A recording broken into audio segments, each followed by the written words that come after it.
பொதுவா இந்த பெண்களுக்கு பட்டு புடவைனா ரொம்ப பிடிக்கும். அப்படி ஒரு பெண் கட்டக்கூடிய அந்த பட்டு புடவை அவ கட்டுறதுக்கு முன்னாடி ஒரு பிணம் கட்டப்பட்டு இருந்துச்சுன்னா எப்படி இருக்கும்? இந்த சம்பவம் மித்ரா என்ற இந்த ஒரு பொண்ணுக்கு நடந்திருக்கு. இந்த மித்ராக்கு இன்னும் ஒரு வாரத்துல கல்யாணம்னு நிறைய கடைகள் ஏறி இறங்குறா. ஆனா இவளுக்கு ஏத்த மாதிரி ஒரு பட்டு புடவை கிடைக்கவே இல்லை. கடைசியா காஞ்சிபுரத்துல இருக்கக்கூடிய ஒரு நெசவாளி கிட்ட இந்த மித்ரா போறா. இந்த மித்ராக்கு பிடிச்ச மாதிரி ரத்த சிவப்பு கலர்ல ஒரு பட்டு புடவை பாக்குறா. அப்படி அந்த புடவை அவ வாங்கும் போது அந்த நெசவாளி ஒரு விஷயத்த சொல்லலாம்னு வராரு. ஆனா இந்த மித்ரா அந்த நெசவாளிய பேச விடாம அதிக விலை கொடுத்து அந்த பட்டு புடவையும் வாங்கிட்டு வீட்டுக்கு வந்துடுறா. ஆர்வம் தாங்க முடியாத இந்த மித்ரா நைட்டு 12 மணிக்கு அந்த பட்டு புடவைய ட்ரையல் பார்க்கலான்னு கட்டுறா. அப்படி இந்த மித்ரா அந்த பட்டு புடவை கட்டும்போது அந்த பட்டு புடவையோட கனம் எப்படி இருந்துச்சுன்னா, ஒரு மனுஷனோட தோலை அறுத்து மேல போர்த்திட்டு இருந்தா எப்படி இருக்கும் அந்த மாதிரி இருந்துச்சு. என்னடா இது, இந்த பட்டு புடவை கொஞ்சம் வித்தியாசமா இருக்கிறது அப்படின்னு இந்த மித்ரா நோட் பண்றா. இந்த மித்ராவும் அந்த பட்டு புடவை கட்டிட்டு கண்ணாடியில பார்க்கும்போது அந்த பட்டு புடவை இவளுக்கு ரொம்ப அழகா இருந்துச்சு. அப்படியே இவ பார்த்து ரசிச்சுட்டு இருந்த அந்த சமயத்துல அந்த பட்டு புடவையில இருந்த மயில் டிசைனை அவளோட கண்ணாடியில பாக்குறா.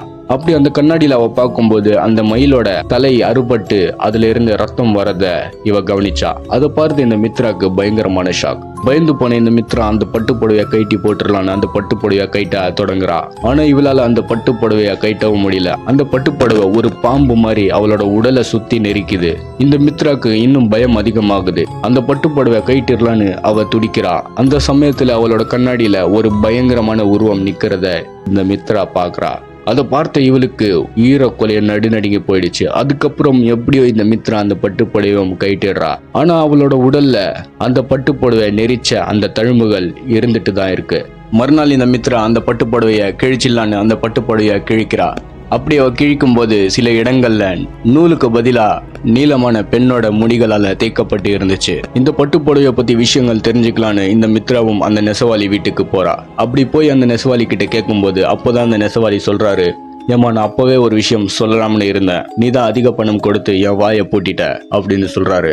சரி இப்போ சொல்லுங்க அப்படின்னு இந்த மித்ரா கேக்குறா. அப்போ அந்த நெசவாளி சொல்றாரு, நான் இந்த பட்டு புடவை ஒரு மண்டபத்துக்கு பின்னாடி இருந்த ஒரு தண்டவாளத்துல இருந்து எடுத்தேன். நான் இந்த பட்டு புடவை எடுத்துட்டு வீட்டுக்கு வரும்போதுதான் எனக்கே தெரிய வந்துச்சு, இந்த பட்டு புடவை ஒரு மணப்பெண்ணோடது. அந்த மணப்பெண் கல்யாணத்துல இஷ்டம் இல்லாம அந்த மண்டபத்துக்கு பின்னாடி இருந்த ரயில்வே ட்ராக்ல விழுந்து இறந்துட்டா அப்படின்னு. இதை பத்தி நீங்க என்ன நினைக்கிறீங்க? உடனே கமெண்ட்ல சொல்லுங்க. அதுக்கு முன்னாடி இந்த மாதிரி கண்டென்ட்லாம் உங்களுக்கு பிடிக்கும்னா சப்ஸ்கிரைப் பண்ண மறக்காதீங்க. நெக்ஸ்ட் வீடியோல சந்திப்போம்.